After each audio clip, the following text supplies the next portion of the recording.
हो जाएं और उसका भी कल्याण हो। उसने इतनी बड़ी मेहरबानी करके, इतना बड़ा उसका हमारे ऊपर आभार उसका हम व्यक्त करना चाहिए कि उसने इतना कहा तो एकदम गला रुंध गया।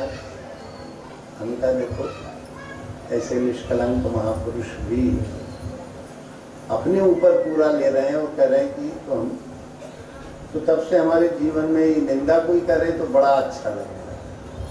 गुरु महाराज ने अपने स्वयं के आचरण से हमको सिखाया कि निंदा करके कोई जो है वो तो हमारा, सभी संतों ने कहा साधु भाई निंदक मित्र हमारा, पर उसको हमने अपने प्रत्यक्ष जीवन में कि फलाने ने लिखा, पर उन्होंने हमने देखा कि वो आचरण में डाल के उन्होंने कहा कि भाई उसका तो अधिकार है, मिथुआ बैठ रहा है तो कुछ न कुछ तो है गड़बड़, मिथुआ बैठ रहा है, भुनभुना बैठ रहा है, मक्खी बैठ रही है, तो उसका कोई आहार है। अब उसका हमको जो है किसी प्रकार वो नहीं करना चाहिए, कटाई नहीं करना चाहिए। तो तेन त्यक्तेन भुंजी था माद्रध, आसक्ति मत करो। ये किसका है? किसी का नहीं।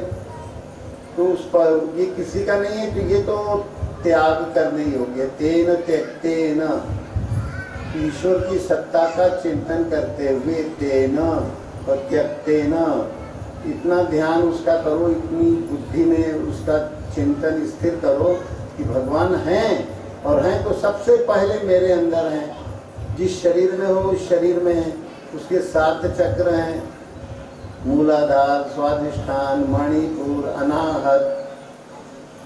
ये अनाहत वाणी जो है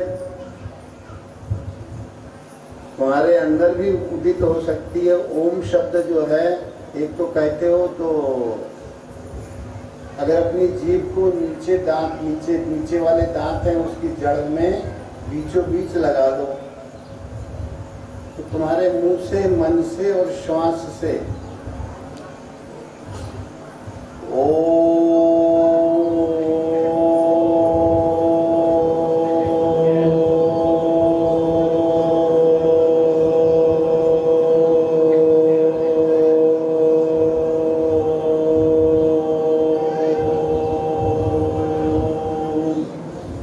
फिर लगाओ सब लोग जीभ अपने नीचे वाले दांत की जड़ में लगाना है। कोई दूसरा शब्द निकलेगा ही नहीं, इसलिए इसको अनाहत शब्द कहते हैं ओम को, या परावाणी का भी शब्द कहते हैं कि इससे परे कोई शब्द है नहीं। एक शब्द में राग 36 अनाहत वाणी बोले। अनाहत वाणी को, अनहद वाणी को, सीमा रहित वाणी, सर्वत्र ओमई का अनुभव है। तो 2 बार और करना है। जीभ लगाओ, ओ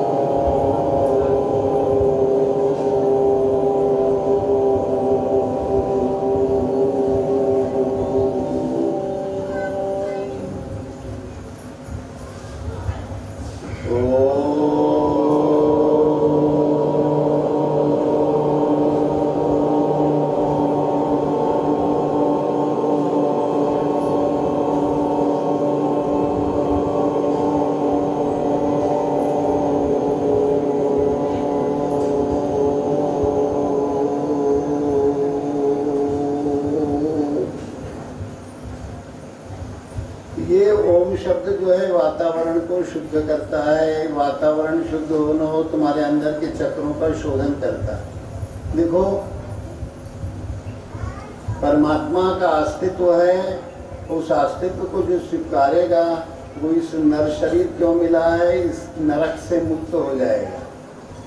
नर शरीर क्यों मिला? गोस्वामी ने कहा कि भव सागर से पार लगाने का बड़ा अच्छा साधन है।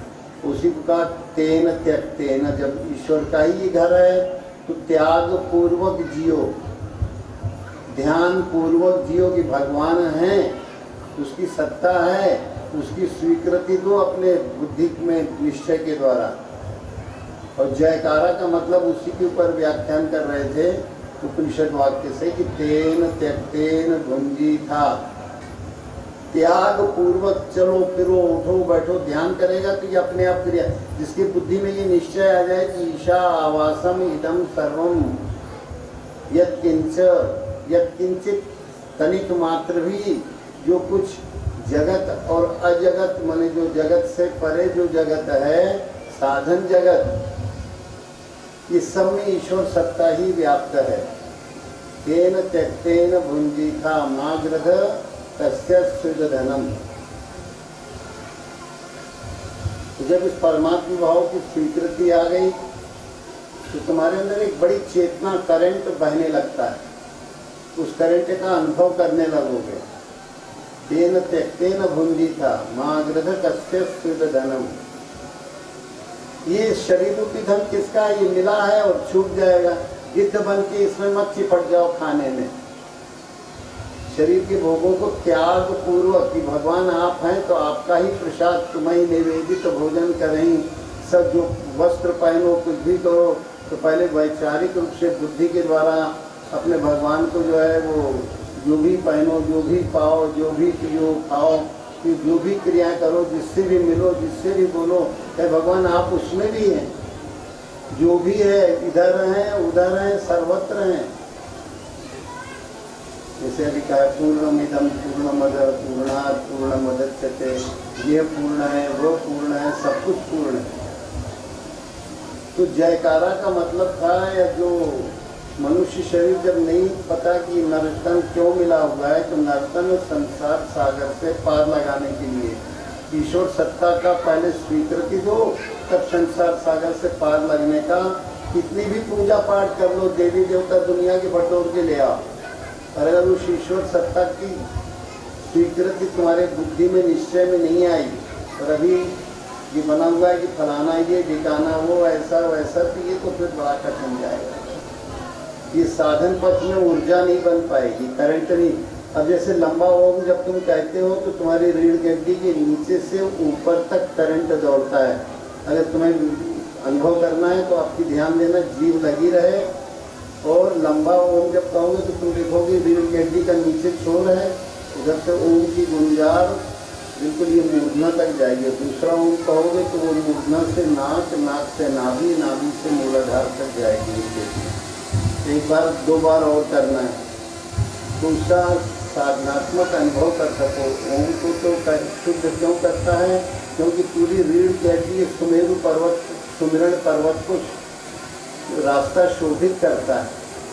तो सब लोग एक बार जीभ लगा लो और अब की ओम कहना, तो ये देखना कि ये ओम रीढ़ की हड्डी के सारे चढ़ रहा है कि नहीं चढ़ रहा है, सबको अनुभव होगा।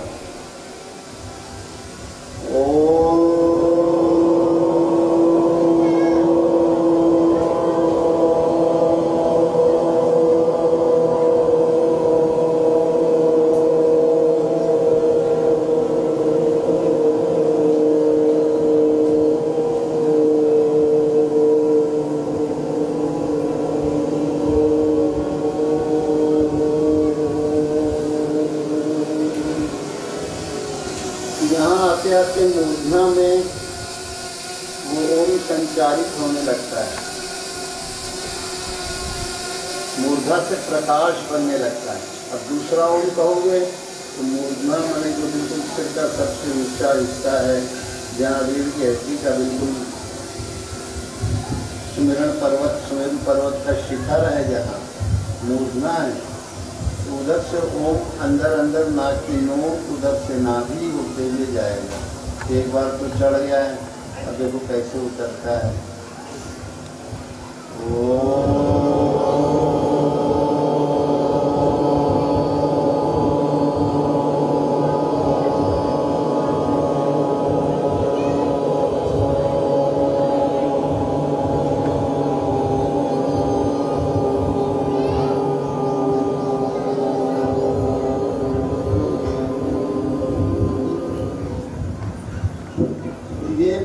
शरीर के तंत्र को, तंत्रिका तंत्र पूरा रीढ़ की हड्डी से मस्तिष्क से, तो एक वैज्ञानिक ढंग से देखो तो शरीर विज्ञान की दृष्टि से ये ओम नाम ऐसा अद्भुत है कि सेवा भी तुमसे कराएगा, सुमिरन भी कराएगा और समर्पित भी करा देगा। अगर ईशावास्योपनिषद और अगर तुम्हारे अंदर मनुष्य शरीर मिला नरक से पार जाने का, अगर केवल नर शरीर पाए और केवल ईश्वर के अस्तित्व को स्वीकृति नहीं दे पाए तो जीवन नरक हो गया। क्योंकि हमेशा दुख ही दुख का जीवन जो है जियोगे, कहोगे अब हम बड़े परेशान हैं, हम बड़े परेशान हैं, क्योंकि दुख रूप तो है ही शरीर, और इसमें जन्मते ही इसमें जो है कोई न कोई शरीर का मन का विकार चालू हो जाता है। कोई न कोई रोग, शरीर व्याधि मंदिरम, शरीर रोगों का घर ही तो है। वास्तविक कब बच्चों में कप ही कप बनता रहता है, जवानी में पित्त ही पित्त बनता रहता है, घुमसता उछाल भरता रहता है, एसिडिटी बनती रहती है, और वृद्धावस्था में बात ही बात बना रहता है, कहीं यहाँ फिर आ रहा, यहाँ फिर आ रहा। और आजकल तो जो है वो नए लड़का जो है वो बिल्कुल वो सब बात ही बदलता ही होगा, सब बात रोक पे रहे। तो ये मनुष्य शरीर को अगर ये नहीं जानोगे मिला क्यों है, ये भगवान का भजन करने के लिए मिला है, चाहे गृहस्थ हो चाहे जो हो। इसका मुख्य उद्देश्य भगवान की अनुभूति, आत्मा की अनुभूति, जो ईश्वर सबके अंदर है, उसका घर है, उसके घर में रह रहे हो, उसके घर में रहो और किराया ना चुकाओ, और किराया नहीं चुकाओगे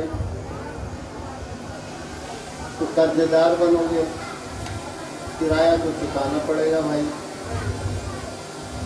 जिसके ईश्वर का ये सब घर आवास है, उस आवास में रहकर और अगर उसके प्रति जो है कृतज्ञ नहीं हो रहे हो, अगर